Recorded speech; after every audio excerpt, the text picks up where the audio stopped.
आप सभी को प्रणाम, सीताराम। उम्मीद है आप सभी अच्छे होंगे, स्वस्थ होंगे। इससे पहले मैंने आपको जो वीडियो बना के दी उसमें मैंने आपको समझाने का प्रयास किया कि कुंडली में लव मैरिज आपकी है या नहीं, यह आप कैसे देख सकते हैं। तो उम्मीद करता हूँ आपको वीडियो समझ में आई होगी, आपको अच्छा भी लगा होगा कि आपके कुंडली में आप देख सकते हैं कैसे आपकी विवाह होगी, लव मैरिज या अरेंज मैरिज। लव मैरिज होगा तो कैसा होगा, या अफेयर चल रही है तो कैसी चलेगी, अच्छी चलेगी या नहीं। तो उम्मीद है आपको वीडियो समझ में आई होगी।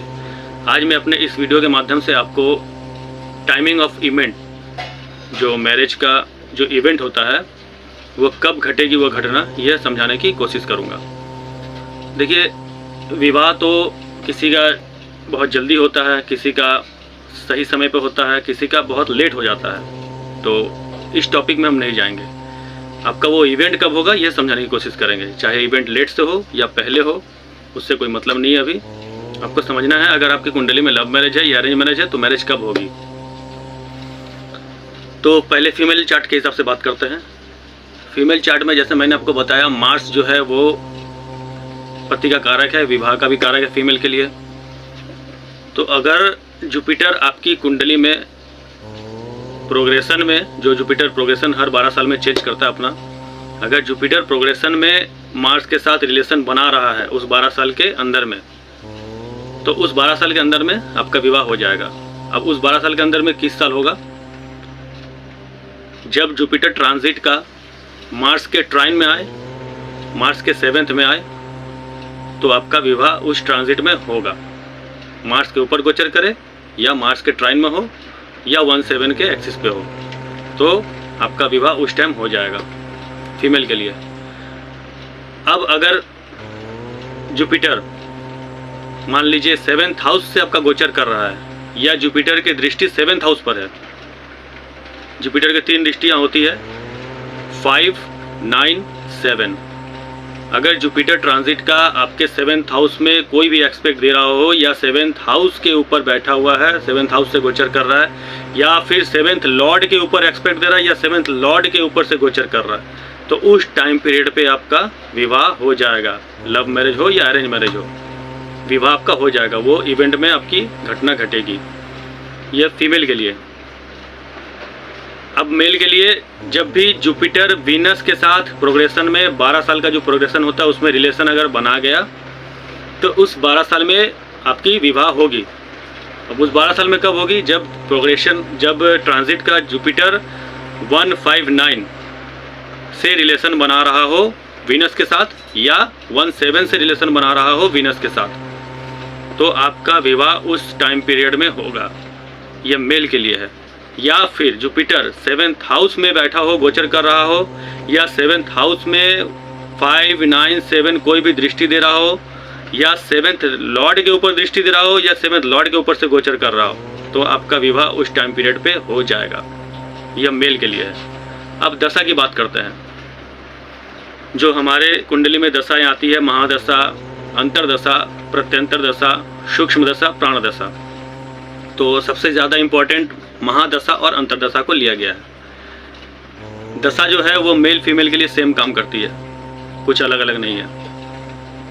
अगर दशा में, महादशा में, केपी एस्ट्रोलॉजी के हिसाब से आपको बताने की कोशिश कर रहा हूँ, समझा रहा हूँ। शादी का जो कॉम्बिनेशन है, हाउस ऑफ ग्रुप है, वो 2, 7, 11 है। दूसरा घर जो है वो फैमिली में बढ़ोतरी का है, 7th हाउस विवाह का है, 11th हाउस है फुलफिलमेंट ऑफ डिजायर्स।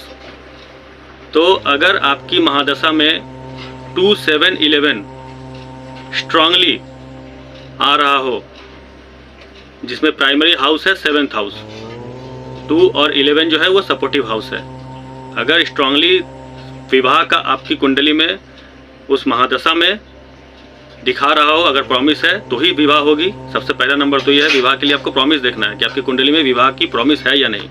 प्रॉमिस नहीं है, 2, 7, 11 एक बार नहीं 10 बार है, विवाह नहीं होगा। प्रॉमिस होना चाहिए। अगर आपकी महादशा में 2, 7, 11 में से कोई भी एक नंबर शो हो रहा हो, तो उस महादशा में लॉक कर दीजिए, आपका विवाह होगा। अब कब होगा, महादशा तो बड़ी बड़ी होती है, 18 साल, 19 साल, 7 साल, 10 साल, तो कब होगी। उस महादशा में आपको अंतरदशा उठाना है। अंतरदशा में जब 2, 7, 11 कोई भी एक नंबर आ रहा हो तो उस महादशा अंतरदशा में आपकी विवाह हो जाएगी। ध्यान रखना है कि अगर महादशा में 7th हाउस नहीं आ रहा है, क्योंकि प्राइमरी हाउस है 7th हाउस, उसको छोड़ के 2 और 11 अगर आ रहा है स्टार लॉर्ड में, तो विवाह तो आपका होगा क्योंकि सपोर्टिव हाउस है। लेकिन अंतरदशा 7th हाउस में आना चाहिए, स्ट्रांगली 7th हाउस को शो करना चाहिए, तभी उस महादशा अंतरदशा में आपका विवाह होगा।